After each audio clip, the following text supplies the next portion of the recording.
मंगलम भगवान वीरो मंगलम गौतमो गणी मंगलम कुंद कुंदार्यो जैन धर्मोस्तु मंगलम सर्वमंगल मांगल्यम सर्वकल्याणकारकम प्रधानं सर्वधर्माणां जैनं जयतु शासनं।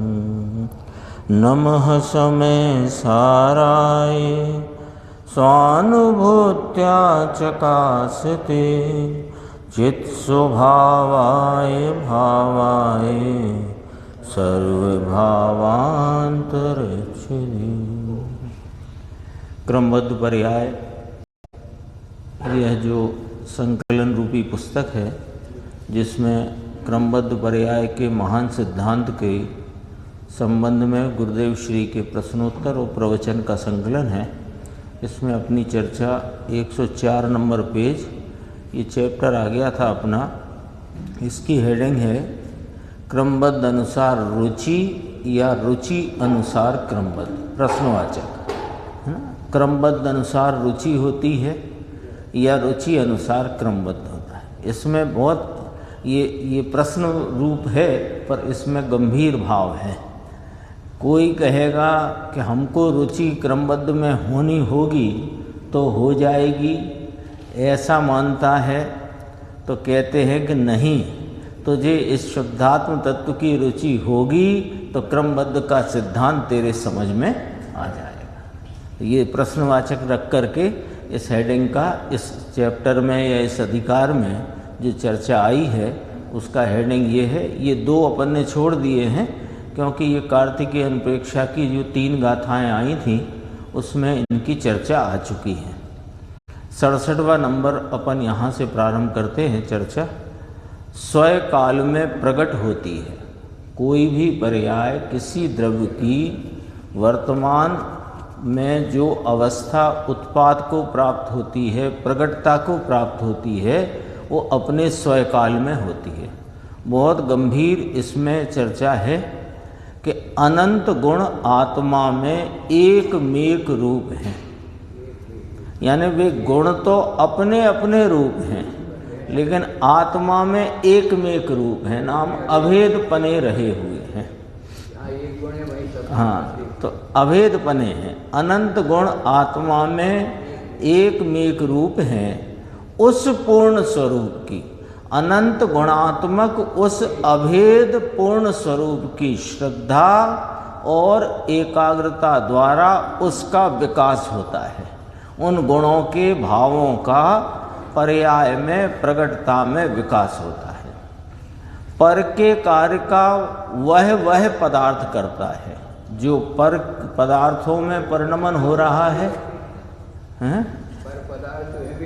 अपने अपने तो पर के कार्य का वह पदार्थ करता है। पर का कर्ता, हर्ता या भोक्ता कोई जीव नहीं है और अजीव जीव के कार्य का कर्ता नहीं है। पहले यहाँ से बात समझना शुरू हो तो क्रमबद्ध पर्याय की बात बैठी। कल भी अपन ने बात की थी कि जब कर्ता कर्म के अन्य निरपेक्ष पने की बात ख्याल में बराबर दृढ़ता से स्वीकार होगी तभी सब पर्यायों का परिणमन स्वाधीन है और सब द्रव्य स्वाधीन है, तब वह बात स्वीकार होती है, वो बात बैठती है। विकल्पात्मक ज्ञान में भी है ना, श्रद्धा पूर्वक तो स्वरूप श्रद्धान के उपरांत ही होती है, लेकिन विकल्पात्मक ज्ञान में भी बात तब ही बैठेगी जब कर्ता कर्म में अन्य निरपेक्ष पने की बात अपने ख्याल में पक्के से आए। देखो, एक पॉइंट में क्या कहा, अनंत गुण आत्मा में एकमेक रूप है, यानी अभेद वस्तु आत्मा अनंत गुणात्मक है। तो तो उस अभेद पूर्ण स्वरूप की श्रद्धा और एकाग्रता के द्वारा उन अनंत गुणों का परिणति पर्याय प्रगटता में विकास होता है। और पर के जितने परिणमन देखने में जानने में आते हैं उनके कार्य का कर्ता वह पदार्थ है। पर का कर्ता, हर्ता या भोक्ता कोई जीव नहीं है और अजीव जीव के कार्य का कर्ता नहीं है। इतनी बात यहाँ पर स्पष्ट हुई। कोई किसी का निमित्त कर्ता नहीं हो सकता। देखो, तो कहा कि आगम में तो कहते हैं कि कर्मादि के उदय जीव के विकार में निमित्त करता है, कि न निमित्त है जीव अपने अपराध से स्वयं विकार को करता है, अपने निरपराध भाव से स्वयं धर्म भाव को करता है। कर्म का उदय अनुदय उपशम आदि वो निमित्त कहे जाते हैं, कर्ता नहीं, क्योंकि एक कार्य के दो कर्ता नहीं होते, सिद्धांत है। कोई किसी का निमित्त कर्ता नहीं हो सकता। अब ये जो क्रमबद्ध पर्याय है ये क्या है कि स्वतंत्र ज्ञाता स्वभाव बताने वाली क्रमबद्ध पर्याय की स्वतंत्रता का अधिकार चलता है। क्या चलता है? स्वतंत्र ज्ञाता स्वभाव बताने वाली, यानी स्वतंत्र अकर्तापना बताने वाली। अकर्तापना कैसे सिद्ध हुआ? कि ऊपर की पंक्ति से, पर का कर्ता हर्ता या भोक्ता जीव नहीं और अजीव जीव के कार्य का कर्ता नहीं, कोई किसी के का निमित्त कर्ता भी नहीं होता। इस प्रकार स्वतंत्र अकर्तापना बताने वाली, ज्ञाता स्वभाव बताने वाली क्रमबद्ध पर्याय की स्वतंत्रता का अधिकार चलता है। क्या कहते हैं कि प्रत्येक द्रव्य स्वकाल में अपनी अपनी योग्यता अनुसार स्वयं से उपजता है, बदलता है और टिकता है। पूरा वस्तु स्वरूप 8 पंक्ति में पूरा जन शासन समा दिया 8-10 पंक्ति में, देख लो, है ना। क्या क्या नहीं आया इसमें? देखो, अनंत गुण आत्मा में एक रूप है। उस अभेद रहे हुए आत्मा जो पूर्ण स्वरूप है उसकी श्रद्धा और एकाग्रता द्वारा उन गुणों के भावों का विकास होता है पर्याय में। पर के कार्य का कर्ता वह पदार्थ है। पर का कर्ता हर्ता भोक्ता जीव नहीं, अजीव जीव के कार्य का कर्ता नहीं, जीव अजीव के कार्य का कर्ता नहीं, कोई किसी का निमित्त कर्ता नहीं हो सकता।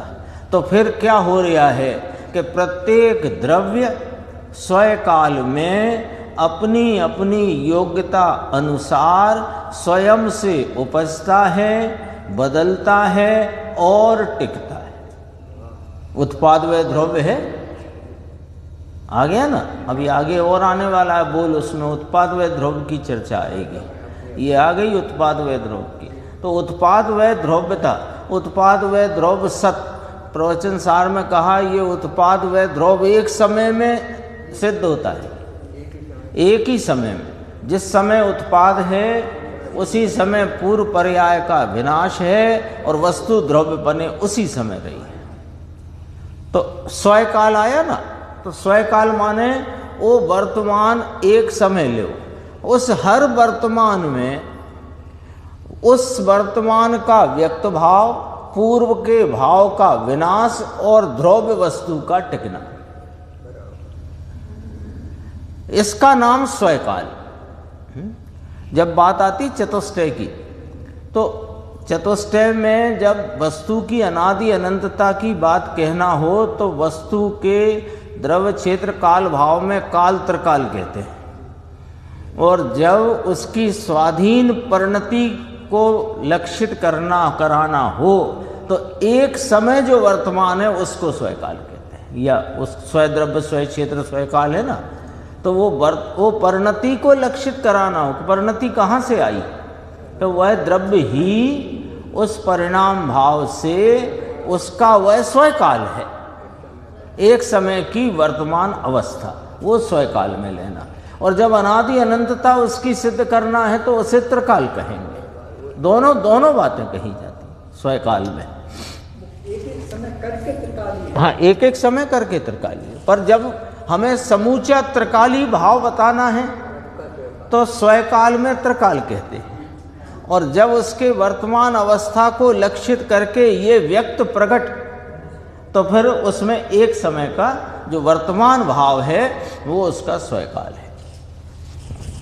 ये सब विवक्षा के भेद जहाँ जहाँ आते हैं उतना अपने ख्याल में रखने की जरूरत है।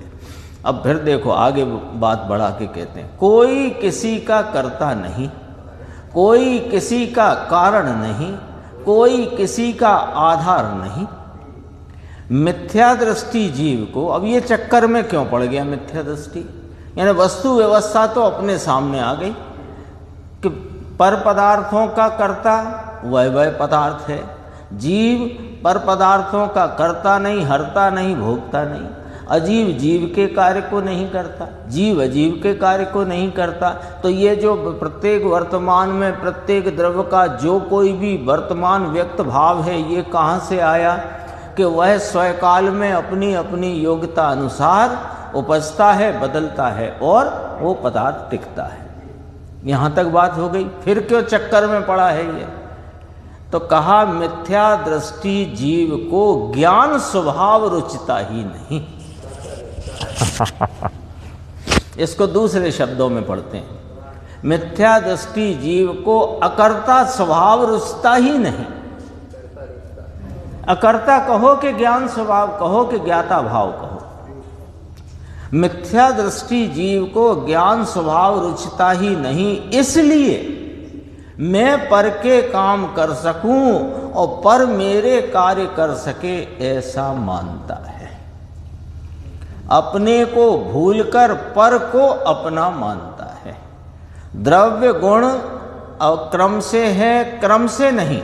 और प्रकट होती पर्यायें अपने अपने काल में क्रमशः हैं, अक्रम नहीं। वस्तु की व्यवस्था ऐसी है, वस्तु की संरचना ऐसी है, लेकिन वो अपने अपने काल में अपने अपने द्रव्य का अपना अपना उस समय का उत्पाद स्वयं स्वाधीनता से होता है। कोई किसी का कर्ता नहीं, कारण नहीं, आधार नहीं। फिर 6 ही कारक लगा लो, 3 की बात करी, 3 और लगाओ। फिर भी इसको ये बात क्यों नहीं बैठती, ये बात इसको स्वीकार क्यों नहीं होती? ये सुनने के बाद, इस पर अपनी गर्दन स्वीकारोक्ति में हिलाने के बाद भी इसे स्वीकार क्यों नहीं होती? इसलिए नहीं होती क्योंकि इसे अकर्ता स्वभाव नहीं रुचता। पॉइंट, ये पूरी चर्चा में पॉइंट नोट करने जैसा है, यानी ये थ्रस्ट पॉइंट है, ये मूल बिंदु है, ये केंद्र बिंदु इस चर्चा का। अकर्ता स्वभाव नहीं रुचता। इसे लगता है कि मैं कुछ करूं, मैं कुछ करूं, मैं अकर्ता स्वभावी हूं, इसको भूलकर पर को अपना मानता है, यानी उसमें कुछ फेरफार करना चाहता है, अपने में फेरफार करना चाहता है। जबकि वस्तु की संरचना कैसी है कि द्रव्य गुण अक्रम पने हैं, क्रम से नहीं। प्रकट होती पर्यायें अपने अपने काल में क्रमशः हैं, अक्रम नहीं। द्रव्य में से, देखो, द्रव्य में से द्रव्य के आश्रय से पर्यायें प्रत्येक समय में नई नई उपजती हैं और पूर्व पर्यायें बदलती हैं। आ गई ना बात? अब द्रव्य में से, द्रव्य के आश्रय से, 2 शब्द आए। द्रव्य में से कहने का कल अपनी चर्चा आई थी, आपने पूछा था, तो द्रव्य में से ये क्यों कहा कि अन्य द्रव्य में से नहीं, और द्रव्य के आश्रय से कह करके ये कहा कि उसका आधारभूत भाव उत्पन्न हुई, स्वकाल में उपजी हुई पर्याय का आधार उसका द्रव्य है, अन्य नहीं। 2 बातें कही। द्रव्य में से द्रव्य के आश्रय से, यानी द्रव्य में से कह करके अन्य द्रव्य में से नहीं आती पर्याय, ये यहाँ सिद्ध करना है। और द्रव्य के आश्रय से कहकर ये कहना है कोई निमित्त का आश्रय लेने से यहाँ पर्याय उत्पन्न हो जाएगी, सहायता मिल जाएगी, ऐसा नहीं है। तो द्रव्य में से, द्रव्य के आश्रय से पर्यायें प्रत्येक समय में नई नई उपजती हैं और पूर्व पर्यायें बदलती हैं, नाम भी मिट जाती हैं, नई उपज जाती हैं। इसका नाम बदलावट है। एक एक द्रव्य में, प्रत्येक द्रव्य में, चाहे वो चेतन हो अचेतन हो, प्रत्येक द्रव्य में अनंत गुण हैं। इसलिए एक समय में अनंत गुण की अनंत अवस्था उत्पाद व रूप होकर स्वयं द्रव्य में मिलती है। देखो, बात को जब सिद्ध करना है एकदम निरपेक्ष, किंचित भी पर का हस्तक्षेप, अपेक्षा, सापेक्षता बिल्कुल नहीं। इसकी सिद्धि के लिए यहां कहा कि एक समय में अनंत, क्योंकि अनंत गुण है, तो एक समय में अनंत गुण की अनंत अवस्था है ना। इसको ऐसे समझो, एक समय में एक द्रव्य की वर्तमान अवस्था, उसमें अनंत गुण के भाव व्यक्त हैं, प्रकट हैं, परिणमित हैं। तो वे अनंत अवस्था उत्पाद व उत्पाद रूप होती हैं, ऐसे पढ़ना, उत्पाद रूप होती हैं और व्यय रूप होकर स्वयं द्रव्य में मिलती है। हाँ, वही बात है। वे पर्यायें, 5 भाव पढ़े ना अपन, जीव के संदर्भ से बात करें तो 5 भाव में पारणामिक भाव, त्रिकाल, अनादि, अनंत, निरपेक्ष भाव है। और 4 भाव, उदय भाव, उपसम भाव, क्षय उपसम भाव, क्षायक भाव, वे पर्याय भाव हैं। तो पर्याय, इन 4 भावों में कोई भाव रूप उपजी और वो पर्याय विनष्ट हुई तो वो उन भाव रूप न रही, क्योंकि पर्याय अब पर्याय रूप न रही। तो द्रव्य में मिल गई का क्या अर्थ है कि वो द्रव्य त्रिकाली है, द्रव्य अनादि अनंत है, द्रव्य कभी विनष्ट नहीं होता, उत्पन्न नहीं होता। तो जो रहा हुआ द्रव्य है उसमें ये पर्याय हुई थी, ऐसे ज्ञान का विषय रह गया। ऐसे ज्ञान का विषय रह गया कि नहीं रह गया? पर पर्याय न रही, तो पर्याय न रही, इस अपेक्षा कहा कि द्रव्य में मिल गई। जैसे समुद्र में लहर उठी, तो लहर उठी और बैठ गई, तो बैठ गई तो वो समुद्र में मिल गई, यानी वो लहर न रही। पॉइंट इतना है बस, लहर न रही। तो वे पर्याय उत्पन्न हो के सब द्रव्य में घुसी चली जा रही हैं। तो कहा कि वो जो अशुद्ध तीव्र कषाय की पर्याय हुई तो वो भी द्रव्य में यदि चली गई, तो कहा ना पर्याय रूपता से थोड़ी चली गई। तीव्र कषाय का भाव वस्तु में तो है नहीं, वो तो एक समय की अवस्था में उपजा था। अब वो एक समय की अवस्था अगले समय नष्ट हुई, तो नष्ट हुई तो वो कषाय नष्ट हो गई ना। वो कषाय नष्ट हो गई तो वो ज्ञान का विषय रह गई, कषाय रूप द्रव्य में नहीं चली गई। यदि कषाय रूप द्रव्य में जाने के लिए उसे जिंदा रहना पड़ेगा और जिंदा रह नहीं सकती।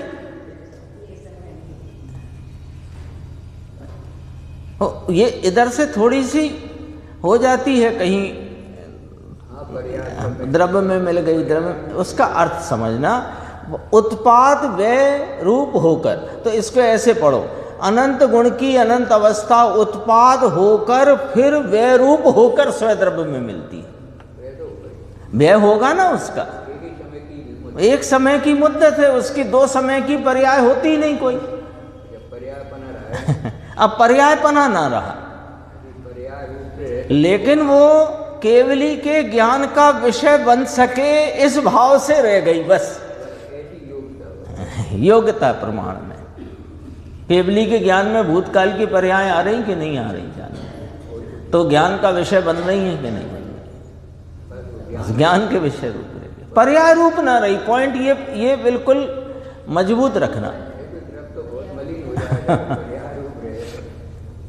ये बात समझना। ऐसा प्रश्न भी आया कि साहेब ये इतनी अनादिकाल से रागादि विकारी पर्याय होती रही तो द्रव्य तो बहुत गंदा हो गया होगा। तो कहा छठवीं गाथा में वो तो पुण्य पाप रूप कभी हुआ ही नहीं, हो ही नहीं सकता। पर अब यहां क्या सिद्ध करना है कि अपनी पर्याय अपने स्वकाल में अपने योग्यता प्रमाण से उत्पाद रूप हुई, अगले समय व्यय रूप हुई, अपने द्रव्य में मिली, पर द्रव्य से कोई मतलब नहीं, ये यहां सिद्ध करना है। पर द्रव्य के साथ किसी का एक अंश भी नहीं मिलता, ऐसी मर्यादा है।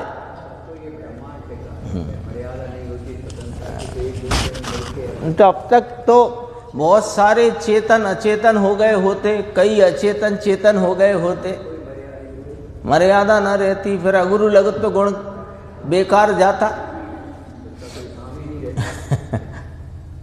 ये तो क्या जैन शासन का एक सिद्धांत भी समझ में आया, जैसे स्वामी ने स्वयं फरमाया, एक सिद्धांत समझ में आए तो सारे सिद्धांत समझ में आते, एक विपरीतता रहे तो पूरी विपरीतता रहती।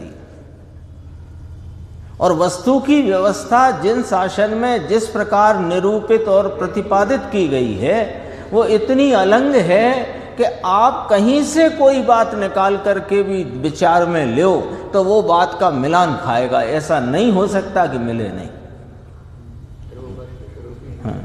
यदि नहीं मिली है तो अपने ख्याल में अपनी समझ में कहीं ना कहीं कोई कसर है, कमी है।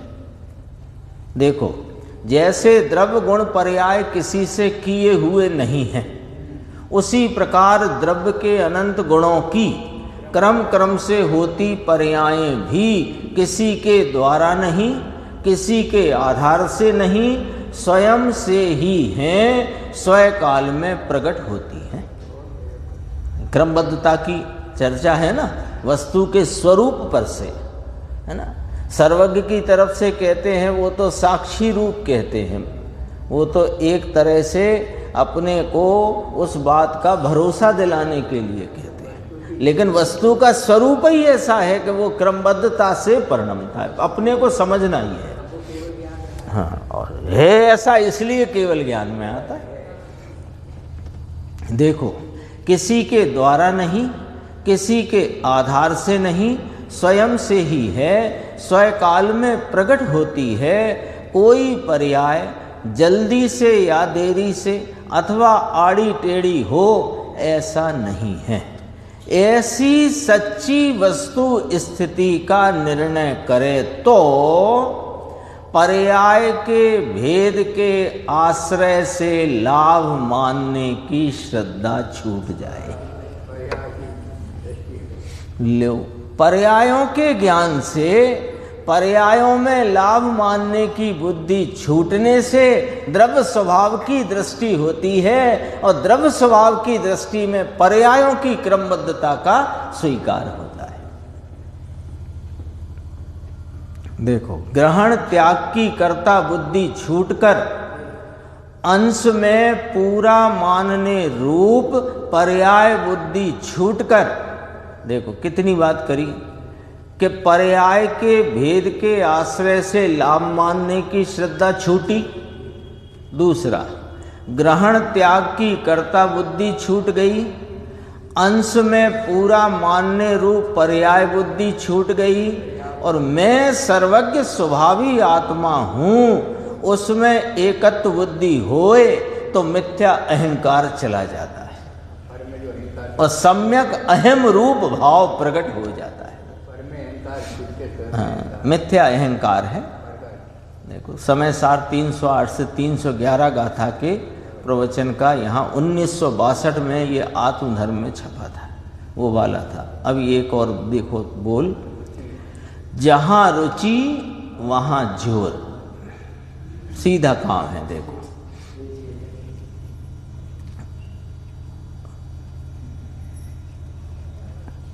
निमित्त से और व्यवहार से तो आत्मा कर्म का करता है ना। इतना तो मानो। जीव ने अब तक कितने कर्म बांधे कि एक भी नहीं। तो कर्म बांधे नहीं है जीव ने, तो व्यवहार से बांधे अथवा निमित्त से बांधे, इतना तो रखो। ये प्रश्न का ये यहाँ पर जो पॉइंट उठाया है, निमित्त से और व्यवहार से तो आत्मा कर्म का करता है ना। कर्म बंधे लेकिन जीव ने ना बांधे, एक भी नहीं बांधा। तो कहते तो हैं जो बांधे हैं सो भोगने पड़ेंगे, कि बांधे नहीं हैं।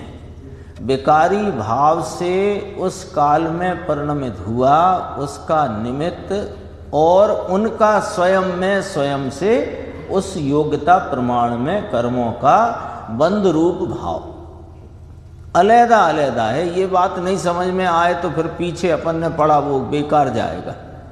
अभी आया ना, जीव अजीव का करता नहीं, अजीव जीव का करता नहीं, आया था ना। एक और आया था, पर का करता। तो पर में कर्म डालना कि नहीं डालना, पर में आ गया ना कर्म। तो पर का करता, हरता या भोगता कोई जीव नहीं है। ले तो कर्मों का ना करता है, ना हरता है, ना भोगता है। सच्ची है ना। तो ये कर्मों को बांधता है, न कर्मों की निर्जरा करता है, न कर्मों को भोगता है। सच्चाई तो ये है, स्वयं अपने को भूलकर विकारी भाव से परिणमता है, विकार में एकत्व भाव से परिणमता है। अपनी भान होने पर स्वयं शुद्ध भाव से परिणमता है और स्वयं ही पूर्ण शुद्धता को प्राप्त होता है। कर्म को तो ये भोगता ही नहीं, और जो भोगना कहा उस समय भी अपने ही विकार को भोगता है, कर्म को तो भोगता नहीं। देखो इसी बात को यहाँ रखा आगे, निमित्त से और व्यवहार से तो आत्मा कर्म का करता है ना, ऐसा अज्ञानी जोर देता है। बात सही है, जोर गया ना, बात करता बुद्धि। क्यों? निमित्त से और व्यवहार से आत्मा को कर्म का कर्ता कहा जाता है, होता नहीं। हाँ, और ये मानता है ना। फर्क कितना है?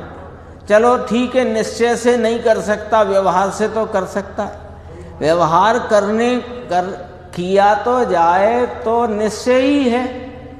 व्यवहार तो सिर्फ उस कार्य के कथन की पद्धति है, कथन का या उसका ज्ञान करना है, बस। तो व्यवहार से करता नहीं है, ये पॉइंट समझना।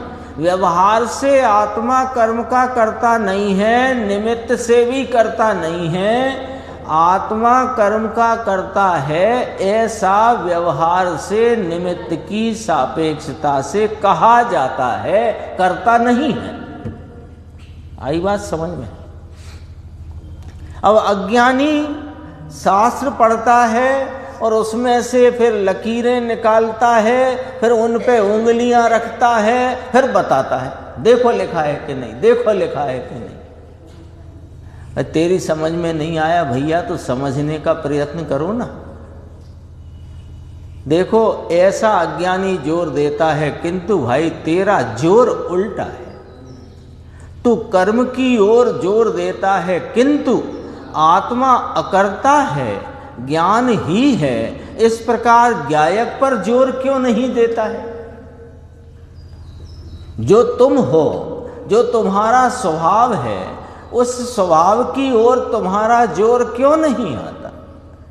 कर्म मैंने बांधे हैं, मैं भोगूंगा, कर्म बांधे हैं, कर्म खिराने हैं, कर्म खिरे तो मैं मुक्त हूं, ये तेरा जोर उधर ही क्यों जाता है?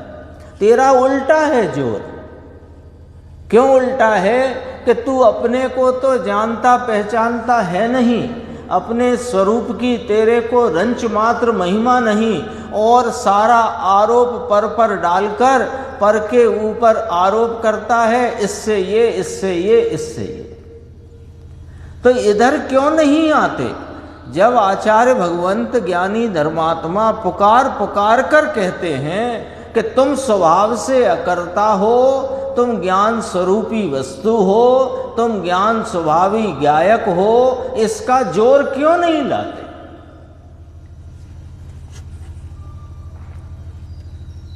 देखो, होमवर्क तो करना पड़ेगा। सुनने सुनाने के लिए तो इतना है। मुनिवर राम सिंह जी ने कहा कि शास्त्र जो उपलब्ध हैं वे, जो अभी तो बहुत से तो उपलब्ध नहीं, जितने उपलब्ध हैं वे ही बहुत हैं और समय थोड़ा है।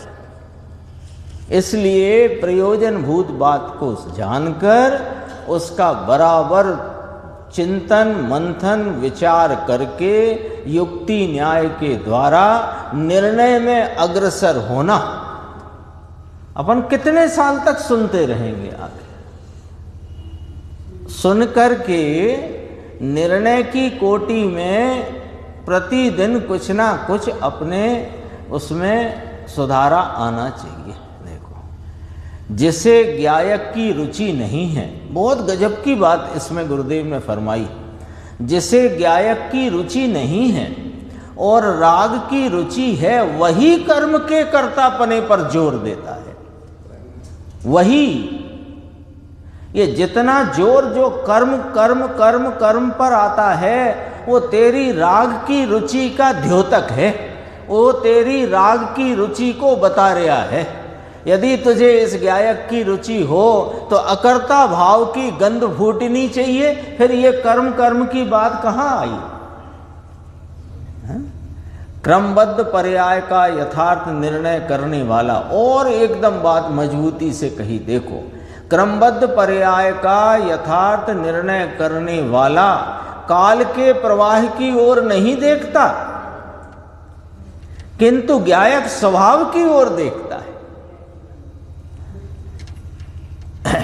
काल के प्रवाह में अनादि से ये चार गति में रखड़ता भटकता भटकता आया है। ये जिनेंद्र परमात्मा के जिन वाणी में हमने जाना, तो जाना अब कितना भटकना है। तो तुम काल का प्रवाह देखना बंद करो, और जो काल से निरपेक्ष अनादि अनंत ध्रुव तत्व सत्ता है, उस सत्ता को, उस सत्ता के स्वभाव को देखो, उस सत्ता को स्वीकार करो। ये गुरुदेव फरमाते हैं, देखो, किंतु ज्ञायक स्वभाव की ओर क्रमबद्ध पर्याय का यथार्थ निर्णय कौन करे? कि जो ज्ञायक स्वभाव की ओर देखे, वो काल के प्रवाह की ओर नहीं देखता, क्योंकि वस्तु की क्रमबद्ध पर्याय कहीं काल के कारण नहीं होती है। देखो,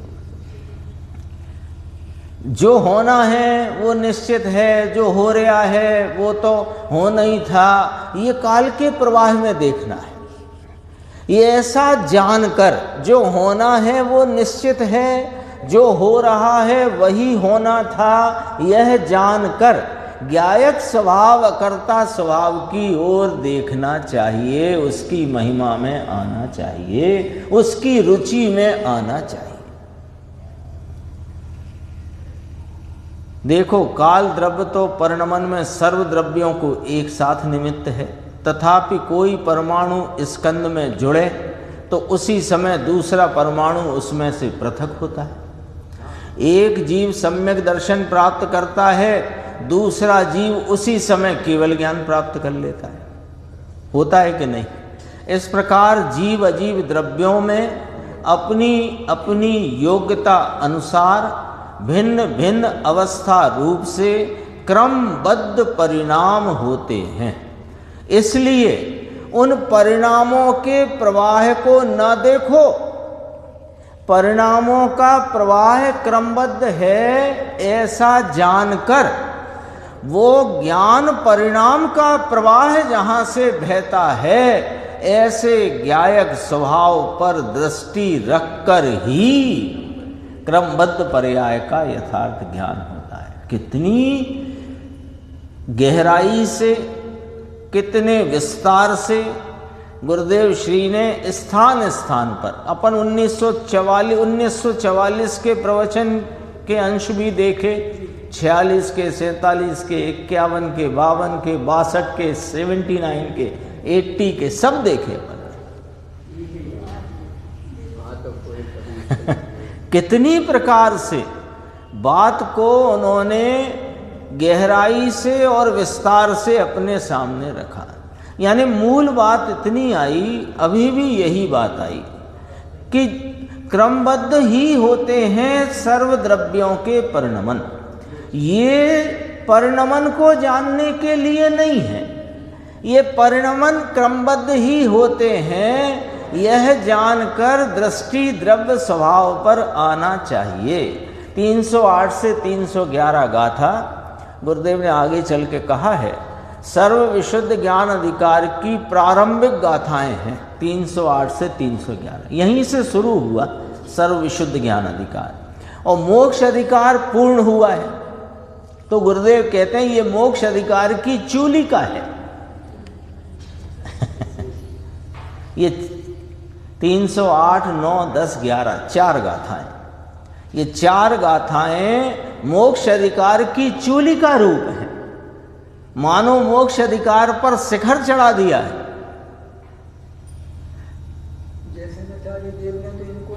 मोक्ष अधिकार में लिया। और देखो ये मोक्ष अधिकार की चूलिका कही जा रही है, और दरअसल में ये मोक्ष मार्ग की बुनियादी बात है।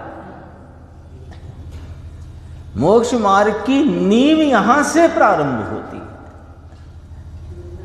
अद्भुत है। देखो ये थोड़ा सा अपन को ये क्रमबद्ध पर्याय का विषय और ये शब्द और इसका भाव, ये अपन कोई इससे अब परिचित हो रहे हैं ऐसा नहीं है। बहुत पहले से इस शब्द से, इसके भाव से अपन परिचय है, लेकिन अब जो अपना इस प्रकार स्पष्टीकरण अपने सामने इस स्वाध्याय के माध्यम से आ रहा है, तो इसमें अपने को अपने चिंतन, अपना विचार, अपना जो समझ और निर्णय है उसको इस प्रकार से व्यवस्थित करना चाहिए कि क्रमबद्ध पर्याय की चर्चा क्रमबद्ध पर्यायों की क्रमबद्धता या पर्यायों के प्रवाह को देखने के लिए नहीं है।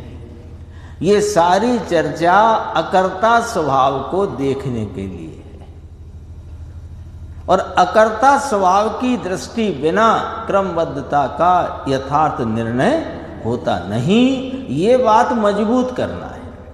जो होना है वो होगा, जिस भव में जाना है वैसे भाव होंगे, आदि इत्यादि, जैसी गति है वैसी मति है। ये सारी की सारी चर्चा ये जानकर वो गति और भाव छोड़ो, किस गति में जाना है और कौन सी गति में कौन से भाव से जाऊंगा ये छोड़ दो। अब तो भव रहित भगवान नाम अकर्ता स्वभावी अपना ज्ञाता भगवान, उसका लक्ष्य करके उस चैतन्य परमात्मा को स्वीकार करो तो पर्यायों की क्रमबद्धता का निर्णय सच्चा होगा। थोड़ा अब ये व्यवस्थित तो करना ही होगा ना, जब इतना खुलासा आया है। फिर इतने खुलासा, इतनी स्वाध्याय के उपरांत भी अपन वहीं रहें कि जैसा भाव होना है वैसे भाव होंगे, या जैसे भाव करोगे वैसे भाव होंगे, जैसी गति वैसी मति, जैसी मति वैसी गति, आदि इत्यादि। जो होना है वो निश्चित है, वो सब है। उस सब को जान करके अपने कार्य का कर्ता मैं हूं, अन्य नहीं, और अन्य के कार्य का कर्ता वह पदार्थ है, मैं नहीं। निर्णय तो ये करना है। देखो आगे, हाँ, भव की थकान का भी एक पॉइंट है, शायद इसी में आएगा या उसमें ज्ञान गोष्ठी में आया, मुझे ख्याल में नहीं है।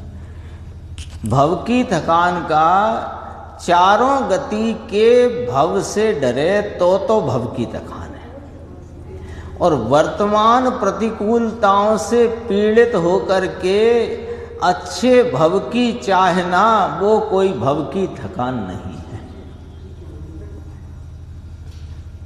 तो ये कसौटी अपने पास है और ये भाव भी अपने पास है, तो अपनी कसौटी पे अपने को ही कसना है, कोई दूसरा थोड़ी कसेगा कि भव की थकान है कि नहीं। अपने को भव से मैं थका कि नहीं, ये चार गति के परिभ्रमण से अब मुझे थकान लग रही है कि नहीं लग रही। वो तो चारों गति, इसलिए छैडालाकार पंडित दौलत राम जी साहब ने चारों गति के दुख का वर्णन किया। तो वहां जब है दुख ही है, आश्चर्य होता है कि इतना होने पर वो स्वर्ग की कामना रखती है, जबकि बताया ना कि साजिद 2000 सागर में 1340 1360 सागर हाँ, में गया, फिर क्या कर लिया तुमने? अभी आया था ना, कल आया था गुरुदेव के व्याख्यान में, मनुष्यपने से जितनी बार मनुष्यपना लिया उससे असंख्य गुना नरक, और नरक से असंख्य गुना स्वर्ग, और उससे असंख्य गुना त्रियंच में गया। त्रियंच में निगोद भी शामिल है। बोलो, है ना? पूजा में पढ़े या वो मंगलाचरण है, काम दम मोक्ष दम चेव, तो हाँ उसे लगे चलो मोक्ष नहीं मिलेगा तो स्वर्ग तो मिल ही जाएगा। तो तुम अभी थके कहाँ हो भैया? अभी थके ही नहीं हो। थकान तो उसको कहते हैं कि भव रहे ना रहे, कौन सा भव होगा, क्या भव होगा, कितने होंगे, कब तक होंगे, ये बात को भी भूल जाओ। एक चैतन्य भगवान अपना जो कभी बदलता नहीं, अपनी ध्रुवता से विराजमान विद्यमान है, उसके रुचि उसकी महिमा में आओ तो वास्तव में तो भव से थकान लगी, वास्तव में तो तब कहा जाए। ये भव मेरे है ही नहीं, ना मनुष्य न देव न नारी न त्रिय, ये तो स्वांग। देखो इसमें अब ये जो चैप्टर आया है, 5 मिनट हैं लेते हैं अपन। क्रमबद्ध पर्याय द्रव्य दृष्टि है या कि पर्याय दृष्टि है। देखो टेक्निकल हेडिंग है, समझना है, इसमें चर्चा आएगी, उसको अपन समझते हैं। क्रमबद्ध पर्याय का सिद्धांत जिनेन्द्र परमात्मा के जिनागम में ये आया। कुंद आचार्य देव ने भी कहा, कार्तिकेय स्वामी ने भी कहा, सब जगह से ये बात आई। तो ये जो बात आई ये द्रव्य दृष्टि रूप है कि पर्याय दृष्टि रूप है? क्योंकि बात तो पर्याय की है, क्रमबद्ध पर्याय, तो बात तो पर्याय की है। तो ये पर्याय दृष्टि की बात है कि द्रव्य दृष्टि की बात है? कि ये पर्यायों की बात है, लेकिन पर्यायों का क्रमबद्धता का स्वरूप जानकर द्रव्य स्वभाव की दृष्टि करने की बात है। और जैसे पर्याय दृष्टि है वो क्रमबद्ध पर्याय को जानता नहीं, जैसे द्रव्य दृष्टि है वही क्रमबद्ध पर्याय के मर्म को, उस सिद्धांत को जानता है, स्वीकार करता है। देखो इसमें गुरुदेव कहते हैं क्रमबद्ध के निर्णय में अनंत पुरुषार्थ है।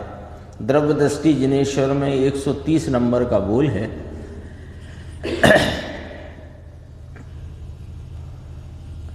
यह श्री समय सार गाथा 308, यानी वही 308 से 311, बहुत सरस गाथा है। यह गाथा यहीं आया, देखो यह गाथा मोक्ष अधिकार की चूलिका है, यहाँ आया। यहाँ आचार्य देव आत्मा का अकर्तापना बतलाते हैं। लियो यहाँ तो आप कह रहे हो कि प्रथम तो जीव क्रम नियमित ऐसे अपने परिणामों से उत्पन्न होता हुआ जीव ही है, अजीब नहीं, और अजीब भी ऐसे अपने क्रम नियमित परिणामों से उत्पन्न होता हुआ अजीब ही है, जीव नहीं। तो आप तो परिणामों की बात कर रहे हो। और कहा हाँ, परिणामों की बात करके यहाँ जीव का अकर्तापना सिद्ध करते हैं। उसमें तो उत्थानिका में ही ये बात कही टीकाकार आचार्य ने। यहाँ आचार्य देव आत्मा का अकर्तापना बतलाते हैं। ये दो पंक्ति में जानबूझ के बोलता हूँ रोज, जिससे याद रहे। वो 308 से 311 की टीका की।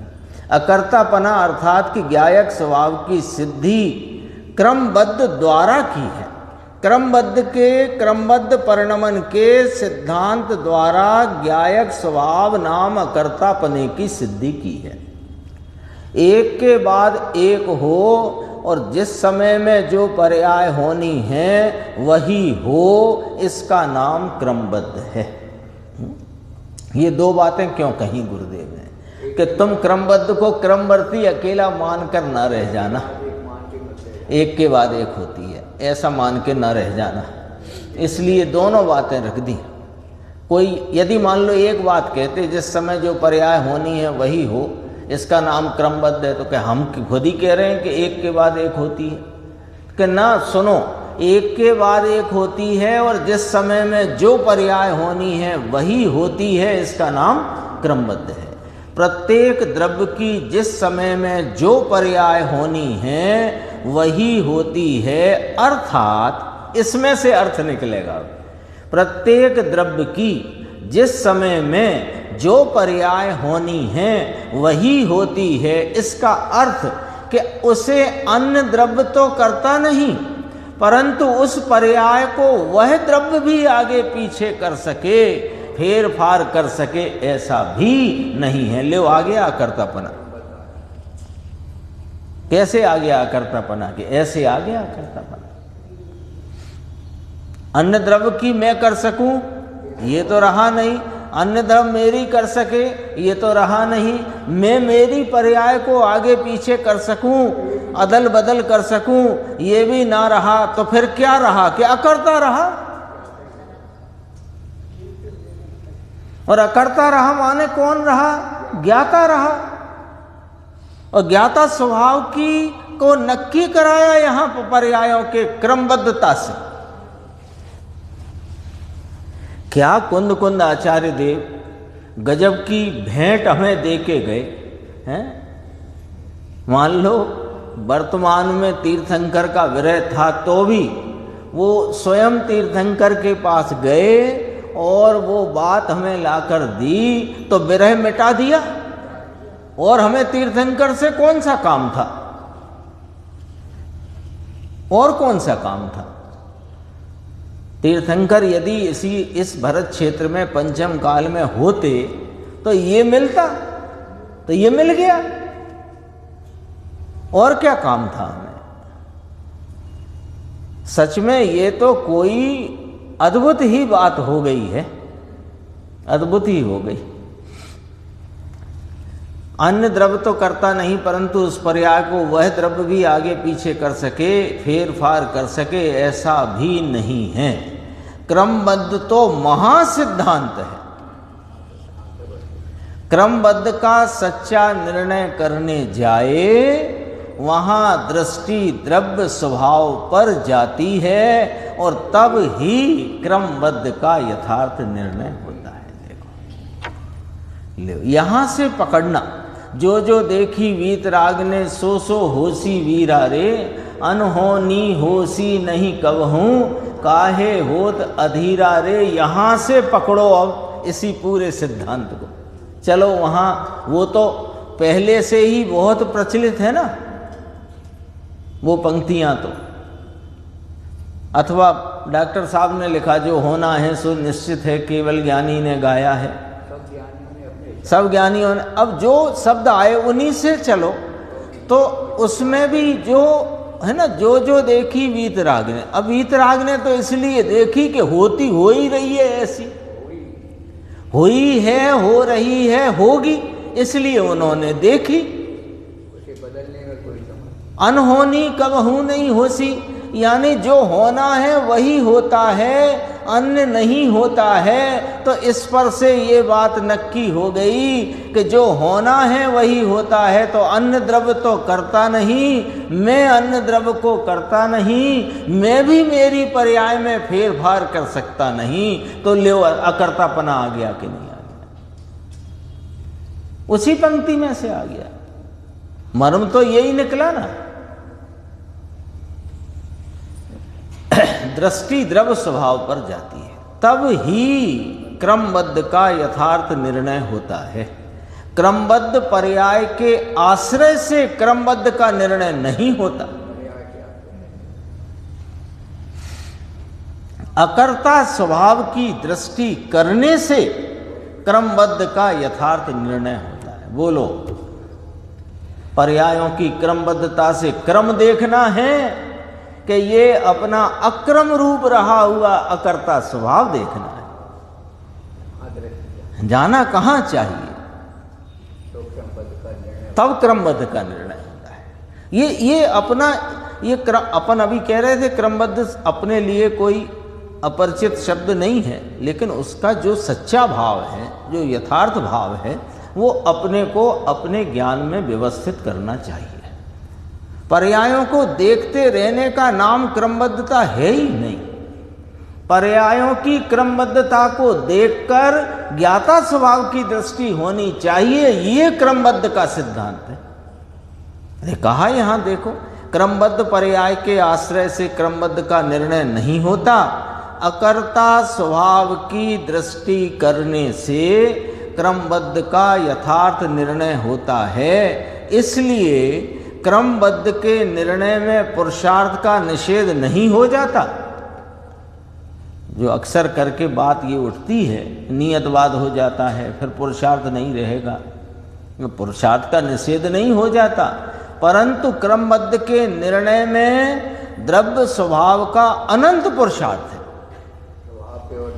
स्वभाव की तरफ उपयोग सर्व पर द्रव्य निमित्त आदि से हटकर और रागादि भावों से पर्यायों के क्रम को देखने से, विषय करने से हटकर अपने अकर्ता स्वभाव पर ढल जाने का अनंता पुरुषार्थ है। अकर्तापना ये नास्ति का कथन है। क्रमबद्ध पर्याय द्वारा ज्ञायक स्वभाव की यहां सिद्धि की गई। क्रमबद्ध पर्याय के द्वारा पर्यायों के क्रम की सिद्धि नहीं है। समझो आप, गजब की बात है। पर्यायों के क्रम का ज्ञान कराकर सिद्धि ज्ञायक स्वभाव की गई। क्योंकि अपन वैसे भी एक दूसरा लॉजिक यहां लगा सकते हैं कि चारों ही अनुयोग में, यानी जिनवाणी में जो बात का जितना निरूपण हर शास्त्र में आया है, वहाँ तात्पर्य वीतरागता का पोषण है। वीतरागता का पोषण है माने वीतराग स्वरूप की दृष्टि कराने के लिए सारी बात है। इस वीतराग स्वभाव की लीनता के लिए की सारी बात है। तो क्रमबद्ध पर्याय की चर्चा यदि जिनवाणी में आई है तो वो पर्याय दृष्टि छुड़ाने के लिए आई है कि पर्याय दिखाने के लिए आई है? छुड़ाने। पर्यायों को देखते रहने के कार्यक्रम के लिए आई है, क्योंकि शास्त्र तात्पर्य तो वीतरागता है। तो वीतरागता तो कैसे सिद्ध होगी? कि ज्ञायक स्वभाव की सिद्धि में ही वीतरागता की सिद्धि है। ये अपना यहाँ तक चला, शेष चर्चा आगे के साथ है।